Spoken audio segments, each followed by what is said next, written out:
નમસ્તે મિત્રો, બ્લેઝ એકેડેમીમાં આપનું સ્વાગત છે. મિત્રો, આજે આપણે જનરલ નોલેજના 25 પ્રશ્ન જોશું. તો ચાલો મિત્રો શરૂ કરીએ. પહેલો પ્રશ્ન છે, મૈત્રક કાળમાં ભટ્ટારકની રાજધાની ક્યાં હતી?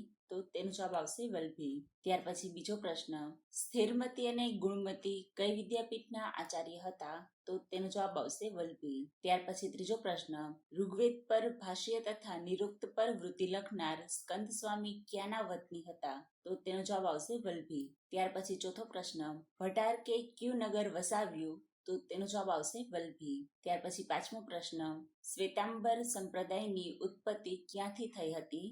તો તેનો જવાબ આવશે વલભી. ત્યાર પછી છઠ્ઠો પ્રશ્ન, જૈન આગમોનું છેલ્લું સંકલન ક્યાં કરવામાં આવ્યું? તો તેનો જવાબ આવશે દ્વિતીય જૈન સંગીતિ. ત્યાર પછી સાતમો પ્રશ્ન, વલભીમાં જૈન મહાપરિષદ બોલાવવામાં ધ્રુવસેનની કઈ રાણીએ મદદ કરી હતી? તો તેનો જવાબ આવશે ચંદ્રલેખા.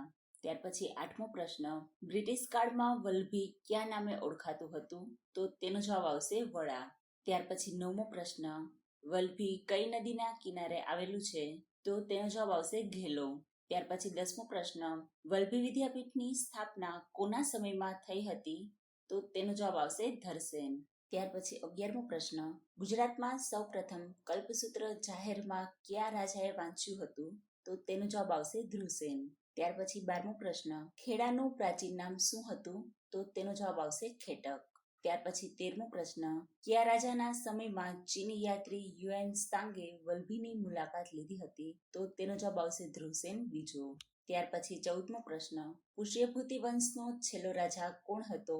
તો તેનો જવાબ આવશે હર્ષવર્ધન. ત્યાર પછી 15મો પ્રશ્ન, કયા વંશના સમયમાં સામંતશાહી પ્રથા શરૂ કરવામાં આવી હતી? તો તેનો જવાબ આવશે પુષ્યભૂતિ. ત્યાર પછી 16મો પ્રશ્ન, મૈત્રક વંશનો અંતિમ રાજા કોણ હતો? તો તેનો જવાબ આવશે શિલાદિત્ય સાતમો. ત્યાર પછી 17મો પ્રશ્ન, ભટ્ટી મહાકાવ્ય કોના દ્વારા રચાયું હતું? તો તેનો જવાબ આવશે કવિ ભટ્ટી. ત્યાર પછી 18મો પ્રશ્ન, જૈનસુરી જીનસેને કયો ગ્રંથ લખ્યો હતો? તો તેનો જવાબ આવશે હરિવંશ પુરાણ. ત્યારબાદ 19મો પ્રશ્ન, કઈ જૈન ધર્મસભામાં જૈન ધર્મના પવિત્ર ગ્રંથો લિપિબદ્ધ થયા? તો તેનો જવાબ આવશે બીજી. ત્યાર પછી 20મો પ્રશ્ન, બીજી જૈન ધર્મસભાનું આયોજન ક્યાં અને ક્યારે થયું હતું? તો તેનો જવાબ આવશે ઈસવીસન 512માં વલભી ખાતે. ત્યાર પછી 21મો પ્રશ્ન, પ્રથમ જૈન ધર્મસભાના અધ્યક્ષ કોણ હતા? તો તેનો જવાબ આવશે સ્થૂલીભદ્ર. ત્યાર પછી 22મો પ્રશ્ન, બીજી જૈન ધર્મસભાના અધ્યક્ષ કોણ હતા? તો તેનો જવાબ આવશે ક્ષમાશ્રવણ.